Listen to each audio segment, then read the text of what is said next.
If your Samsung Galaxy Book is showing a blue screen of death, this video will guide you through proven troubleshooting steps to identify and fix the problem. Follow along to resolve common Windows blue screen errors and get your Samsung Galaxy Book running smoothly again. So whether you're performing updates, you're getting an IRQR not less or equal message, K-mode exception not handled, kernel data in page error, a lot of errors pertain to this problem, and we're going to go ahead and jump into what should hopefully be a pretty straightforward process, guys, and we're going to go ahead and jump right into it. So first thing I'd recommend doing would be to actually go ahead and boot to the troubleshooting utility on Windows 11. So if you do a hard power off 3 times in a row, Windows should automatically attempt to launch the starter prepare utility. And if it doesn't find anything, it will give you the option to select advanced settings, in which case it will take you to a screen that looks like this. Now, if it does not take you to a screen that looks like this, or you're unable to get to that, you can also download the Windows 10 Media Creation Utility, or Windows 11. They probably will make a creation utility for Windows 11 at some point. And it doesn't really matter. You can actually run the Windows 10 utility on Windows 11 as far as I'm aware.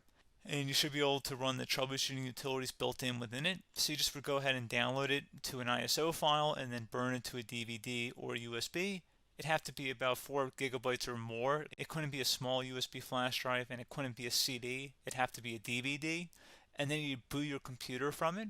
So depending on the computer manufacturer, you'd have to tap a different key on your keyboard in order to launch that menu, in order to select what boot drive you want to go off of. So it could be anything between the escape key, F2, F8, F12, for example. And those are the function keys on the top of your keyboard.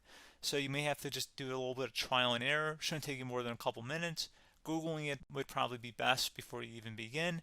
But anyway, we're ready to go ahead and jump right into it. So we're on the choose an option page. So these will look very similar whether you're booting from it directly within Windows itself, or if you're plugged in a USB flash drive with the media creation utility installed and you selected the recovery option. So when you are setting up your Windows 11 installation or Windows 10, depending on the drive you're using, there should be an option to repair your computer in the bottom left corner of the dialog window, one of the first screens that comes up. You go ahead and select that, and then it would take you to a troubleshooting screen like you see here. And you want to go ahead and select troubleshoot, reset your PC, or see advanced options. And then there are going to be a whole bunch of options in here that we're going to explore in today's video. The first one, we're going to actually go underneath advanced options, and then select startup prepare, fix problems that keep Windows from loading. So go ahead and select that first.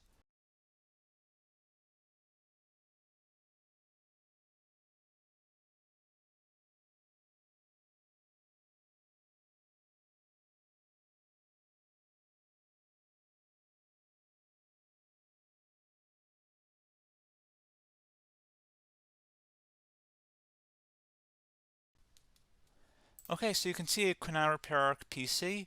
That was our first option we could try. Something else, if we go back into advanced options here, and then select troubleshoot, we're going to go underneath advanced options again. You can go ahead and actually access safe mode by selecting startup settings. And then if you select the restart button, you have the option on the screen select safe mode with networking, which will give you a key on the screen. It'll tell you which key to press to enter that. I believe it's the F7 key. It'll do that for you. I'm not going to go over that in today's tutorial because I don't really want to go into safe mode, but you're more than welcome to attempt that by going into here and then selecting restart. Again, it'll launch another screen. It'll say what key do you want to press, and it'll give you like 7 or 8 different options, and you want to select safe mode with networking. There's also an option for a command prompt too, but that's going to be something we're going to cover later in this video, and we don't even have to go through that in order to access it. So that's why I'm not going to really push for that, because unless you know exactly what's causing the problem, you probably don't need to go into safe mode. Unless you're trying to recover files, in which case then you definitely can go into safe mode, but we're trying to actually recover our computer here. So I hope that makes sense. Something else we can also try here as well would be to uninstall updates, remove recently installed quality or feature updates from Windows. So if you go ahead and select that, you can uninstall the latest quality updates, which generally is the more day-to-day updates. Feature updates are the less regularly released ones, like the big ones. I would equate it to service packs in like Windows 7 and Windows Vista and Windows XP. So larger updates that occur once or twice a year at most. And the quality updates are more just a regular update. So probably obviously depend. It'll take longer if you're going to try and uninstall the latest feature update versus quality update, and maybe you don't need to go back that far. So just giving you guys a couple pointers with that. Something else you can also look at here, and we're going to jump into the command prompt in a little bit, but you can select System Restore, which will use a restore point recorded on your PC to restore Windows. And this is something I would highly recommend here, guys. So select Next. Assuming you have a restore point saved on your computer, you go ahead and select the most recently created one, and you'll select Next, and then you'll select the drive. You shouldn't actually have to select the drive. You can scan for affected programs, but we're going to keep it all default here, and then we're going to select Finish. So once started, System Restore cannot be interrupted. Do you want to continue? I think we're going to select yes. I don't think we have anything better to do on our computer right now, so just give it a moment here to initialize. It will take a couple minutes to run, obviously depending on how large your hard drive is and how much is saved on the System Restore point. So just give it a couple minutes here.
Okay, so you can see System Restore completed successfully. The system has been restored. Your documents have not been affected. Click the Restart button to restart your computer. Go ahead and select Restart.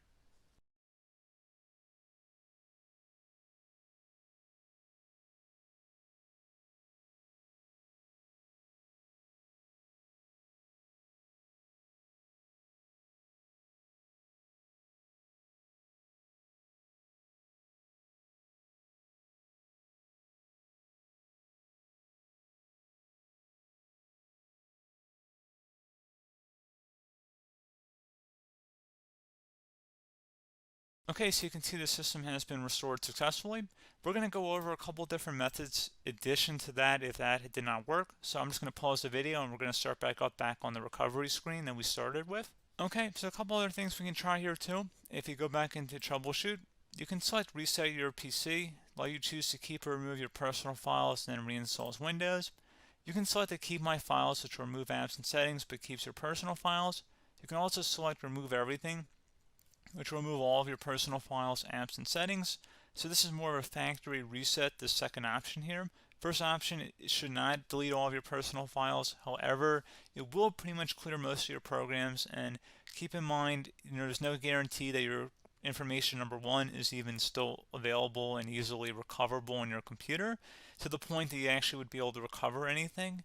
And the second point is that there's always a chance that it won't actually recover and it will just do a factory reset anyway. So there's no guarantee that actually would keep your files anyway. So I would recommend trying to get a recovery tool and backing that up first before selecting it anyway. But again, those are a couple of different options. And then something else you can try here if you go back to the choose an option. Another option, if you go underneath choose an option and select troubleshoot, advanced options, and now select where it says command prompt. Okay, so the first thing we should do is type our main hard drive here. In most cases, it should be the C drive. So you just do a C colon and then hit enter on your keyboard.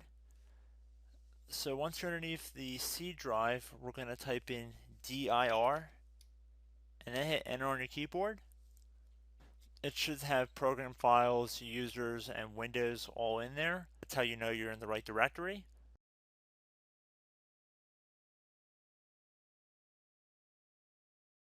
In some cases, it might be the D drive as well, so just keep that in mind.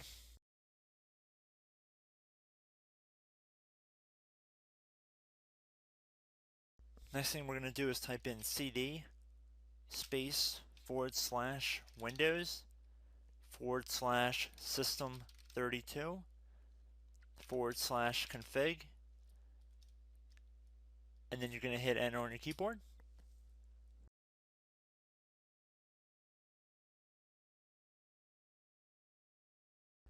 So now you're going to type md space backup. If you've seen other tutorials, it might also say to put down md backup. That's because the backup name is pretty common when you want to back something up. So you can name this whatever you want, doesn't have to be backup. So if you've already made a backup folder in the past, you could do backup 1, for example. So once you're done setting the name you want the backup to be called, hit enter on your keyboard again.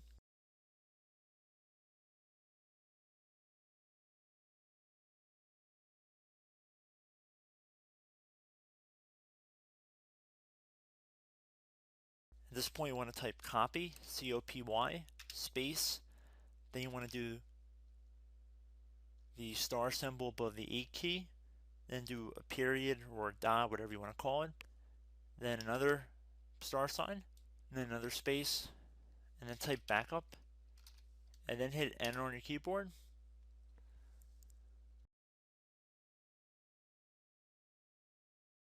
Now you want to type cd reg back, REGBACK, and then hit enter on your keyboard. So now that we are under the reg back, so now you want to type dir again, and then hit enter.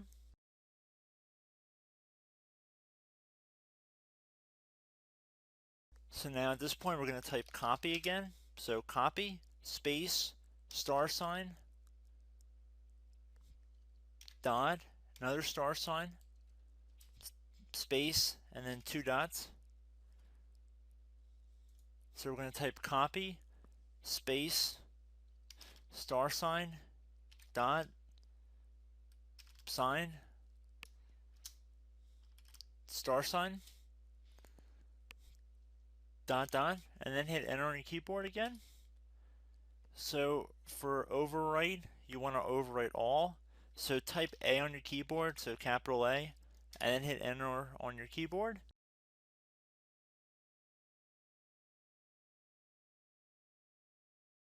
So at this point, you should be good to go. You can close out of the command prompt window, and if you accidentally continue to Windows 10, you should be all set. So I hope one of these 3 or 4 different methods we went through in this tutorial helped you guys out. Again, I'm not sure if you guys heard me earlier, but try to go back into your safe mode if possible and uninstall any programs you know might be conflicting with the Windows startup if you can get into safe mode. So just keep that in mind. Something very simple like that could be blocking up everything. So again, I hope this tutorial helped you guys out, and I will catch you in the next tutorial. Goodbye.